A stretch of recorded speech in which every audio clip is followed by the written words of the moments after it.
Hello YouTube and welcome back to Max Pounder Battle Reports. So to start this week I've got a few apologies. The first apology is to do with the quality of the video.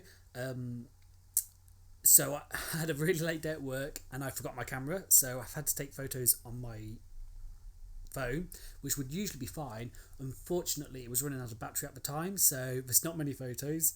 The second apology is that I promised I was going to not use my Dread Elves and use an Undying Dynasties list. Unfortunately, the only chance I got to play this week was at the shop, and it was just, I had to work late, so it was just too hard to bring all the large models down. Anybody who plays Undying Dynasties will understand that there's a lot of chariot-based stuff, and I just couldn't be bothered, so I'm just bringing a Dread Elves list. To be honest, this list is not very good. I cobbled it together more like at the very last moment, so I thought I'd put the report up anyway to show people what happens when you take a suboptimal list and also then play it really badly when you're tired, and I think that'd be good to you to see what happens. So without further ado, let's go on to the lists. So for my list, I've gone with a level 3 black magic mage on Black Dragon, and she's got a Wandering Familiar and the Amulet of Spite. I really like the Amulet of Spite, and since she's not the dragon here, it's not that killy. The idea is that to pick the targets, she's there to get close to other wizards and try, because she's resilient with the black magic, and the Wandering Familiar still being able to cast out of combat, should be able to start healing wounds for lore attribute. That's in theory. We'll see how it goes. I've got a Dread Prince, which he's just running the standard Hedgeman Zack and Crimson Mail. For my core choices, I haven't changed the core choices, so if anyone's seen my other videos, it's the same. I've just dropped the banners on the Corsairs because I don't really need them for scoring.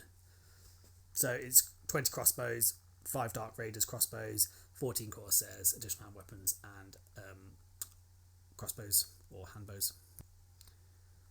For my special choices, I've got 24 Tower Guard with full command. And I've got 5 Cold One Knights, full command. Then I've got 2 units of Ravencloaks. Yeah, that is not an assassin. I've basically lost one of my Ravencloak models, and it's really annoying because I've got 9, and so I'm proxying an assassin as one. And then I've got the Divine Alt of Yema to finish off my choices.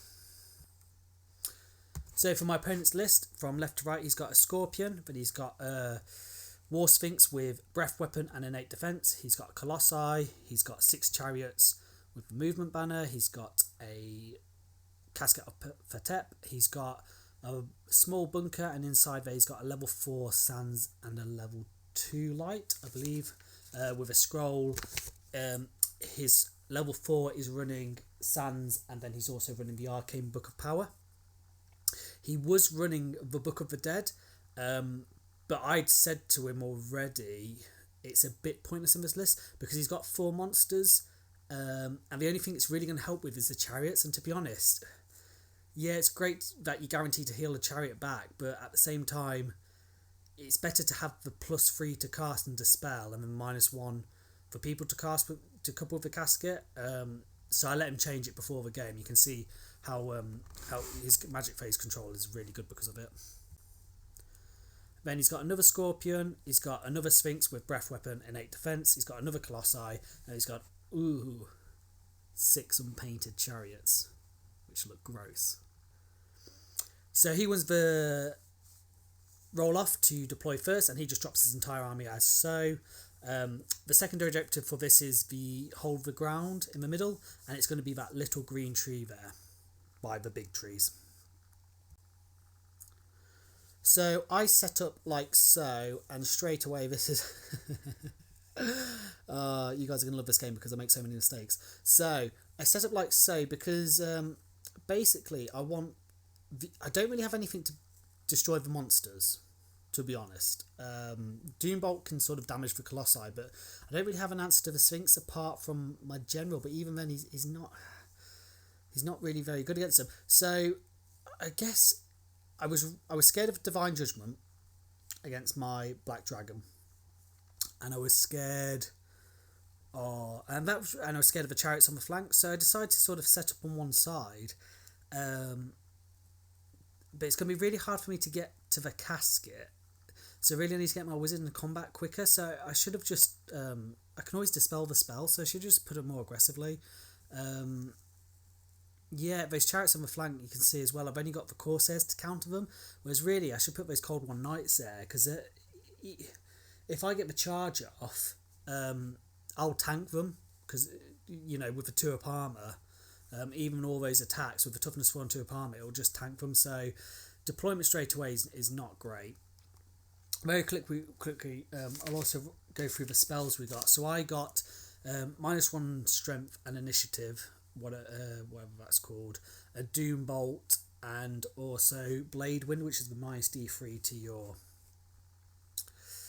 weapon skill. And he gets another Divine Judgment. He gets the movement spell, Shifting Sands, and then also Ancient Glory, I believe. That's his spells. And I can't remember what the level 2 of Light had, but it makes no difference for this. So anyway, so that's deployment. And that's another picture of deployment. And then that's where I scout my shades. So I put one in the middle to use as chaff, and then I put the other ones. I couldn't quite get them in the corner because I want to hunt that Divine Altar, but look how far away they are. It's going to take them 4 turns to get over there. I should, I don't know what I was thinking. They'd be better off chaff in the middle. So obviously he wins the roll off to go first, and he's just going to push everything up like so. It is prevalent to say now that he does have another Scorpion entombed. Not that makes much difference. Yeah, so not much to say about that movement. Pretty aggressive. He knows that the monsters are going to be good against everything in this army, so he does it like so.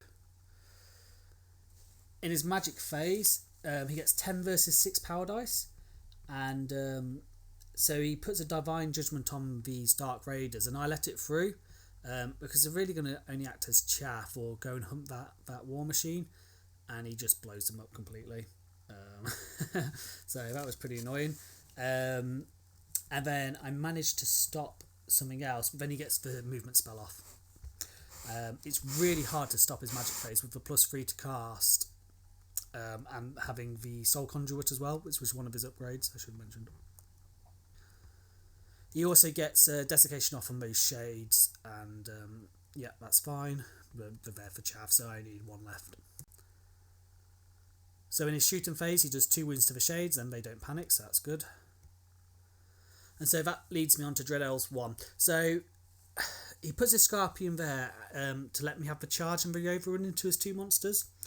And I don't really want to fight both those monsters because I don't think I'll be able to kill that Dread Sphinx, not with the Breath Weapon and the Thunderstomps and everything like that. Because my Prince can kill the Colossi with the multiple wounds too, but I don't think I can take both of them at the same time. So charging that Scorpion is just really stupid. And this is what, at the start, as I said about this list, the problem is it's very mixed. It doesn't do any one thing well. It just seems to do a lot of things okay.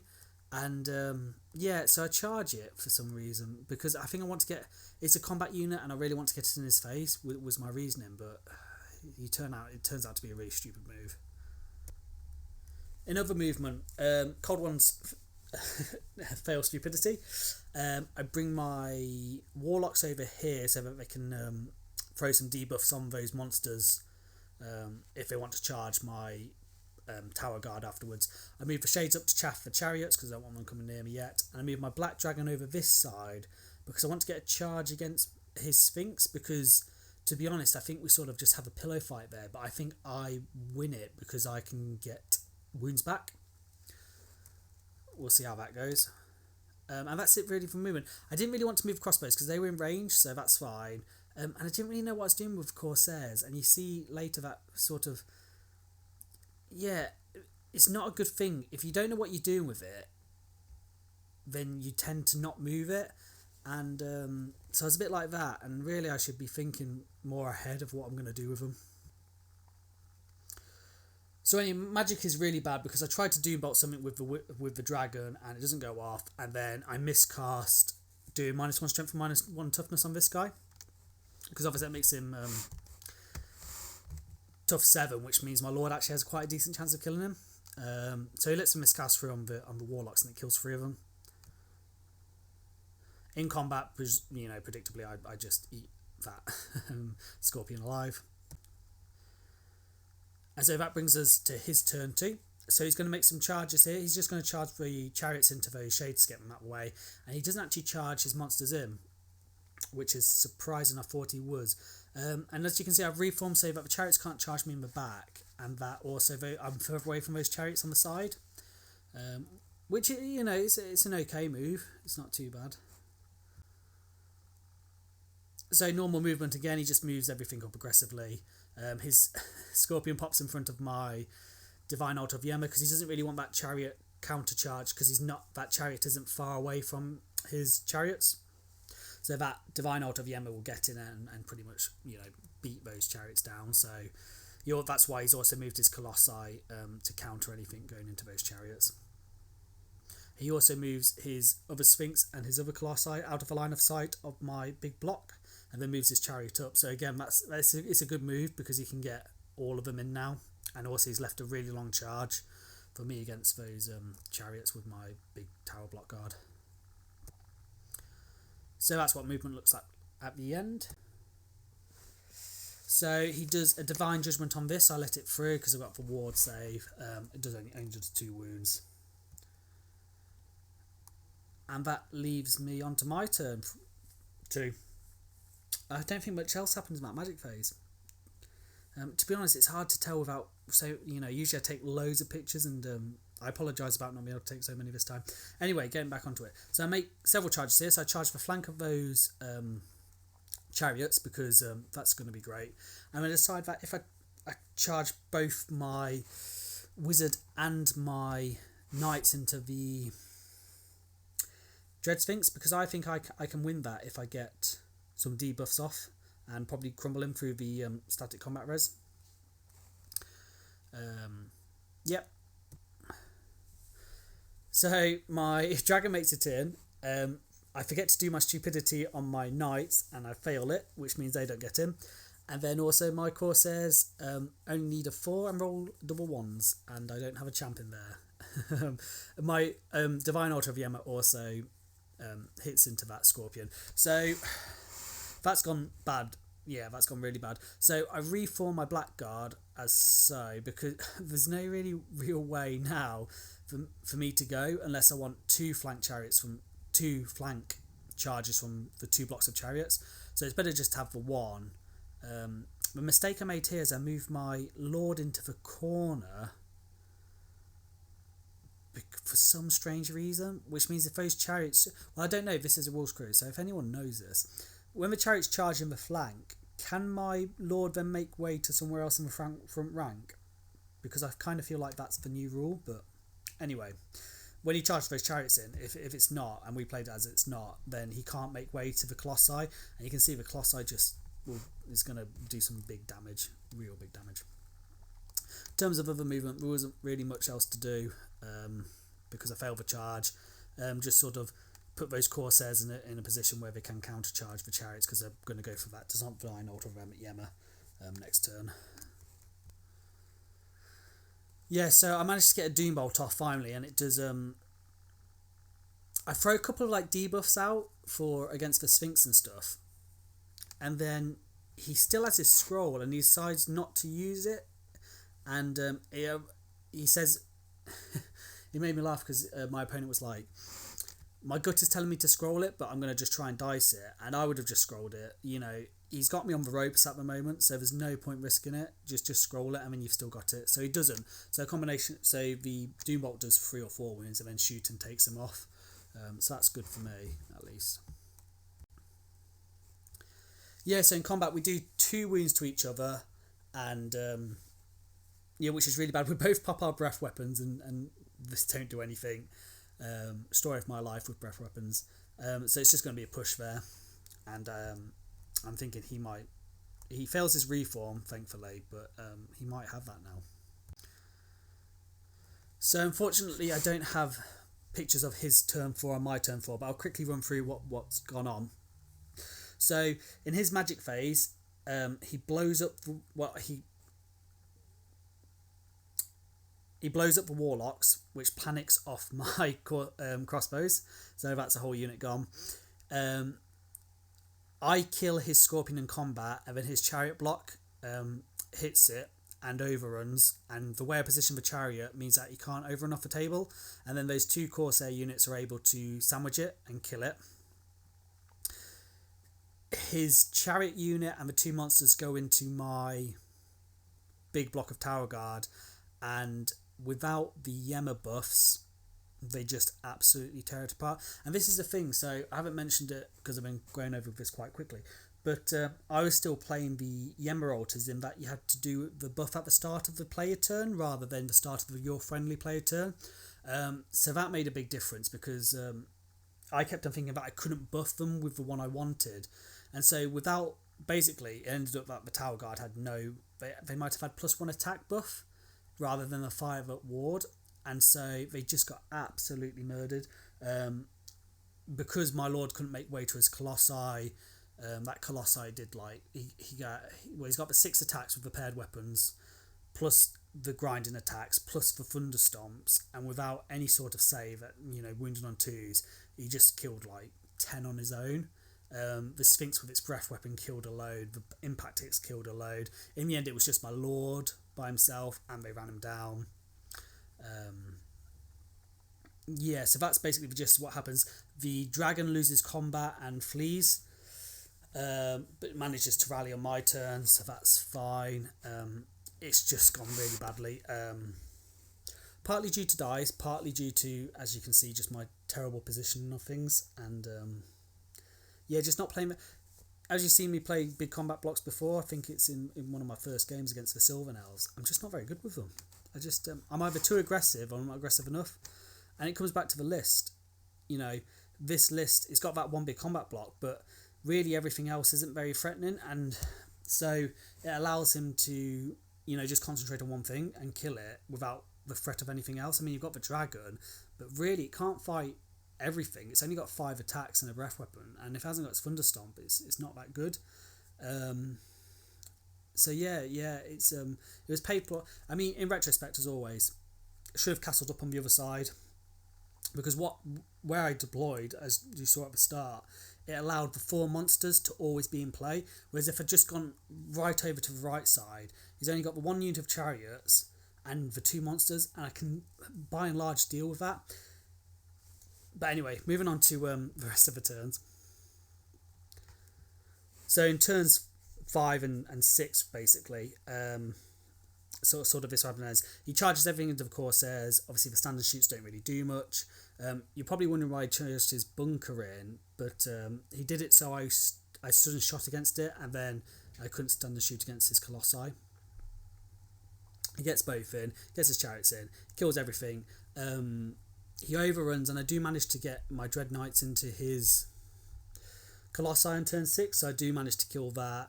I can't do enough wounds to either of the Sphinxes, so they stay alive. My wizard does rally. I managed to get... He brings her down to 1 wound with a combination of shooting and divine judgments and stuff like that, but I managed to heal a couple of wounds back with the lore attribute from Black Magic, so he doesn't manage to get half points for her at the end. And that's basically the end of the game. So I do apologise about not having more pictures. Next time I'll remember to charge my phone and my camera. It ends a 17-3 to him because he manages to go back and get the objective. Post thoughts about this. Big one, list. This is what happens when you just pick up models. That's mostly infantry, and trying to make a list out of it, it just doesn't really work. Number 2, Black Magic is not a good lore. Heavens is so much better. The thing about Black Magic, it seemed a lot like High Magic. There's only ever one spell he really needed to stop in the magic phase, and so you could just stop that and let the other ones through. And when you're in that position, it means that you can't force your opponent into difficult positions. Certainly not compared to Heaven's Magic, which I think every single spell in there you pretty much want to stop, and it gives you a spell that's very good against monsters. It gives you a really difficult debuff. It gives you a very good buff, no matter, if you're in combat or if you're shooting. The lore attribute's not the strongest, but certainly it really does help. I think, so I missed Heavens for one. The other thing I missed was just anything to deal with monsters. He had 4 monsters, and I only had one thing in the whole army that could really damage them, because those colossi will kill the dragon in a one-on-one fight because of the grinding attacks that they get extra, and obviously the strength 6. So yeah, interesting game, nice and quick. Yeah, I won't be taking a list like this again. The core choices didn't complement it. It was just a whole mess, and as you can see, I played it very poorly today. So there you go. It's a learning experience for you to laugh at. Anyway, so my next battle report, I promise I will bring out my Undying Dynasties, and you can see the triple Sphinx list that I've sort of designed, which is probably a lot more better. I mean, the great thing about this list, I really liked, is the Book of Arcane Power and the casket. It works so well because I'm only getting +1 to cast, and he's getting +3 to dispel, and it makes a real big distance, especially with black magic, which generally has higher casting values. So it's very hard to 2-die spells. Whereas on his spell, his magic phase, he was getting the Soul Conjurer, and was just able to 2-dice loads of spells, and without a scroll it was very hard for me to shut it down. And that's what you want with an army like this. He wants to be able to heal up his monsters, his tough things that are difficult to get rid of, and he needs to keep them alive as much as possible. So yeah, I think it works really well. Definitely very good. Anyway, so that's the end of the report. I should have another one up this week, hopefully, with better pictures and better analysis. I played this game when I was really tired as well, so that's my excuse for not playing as well. But hope you enjoyed the report, and we'll see you for the next one. Okay, bye.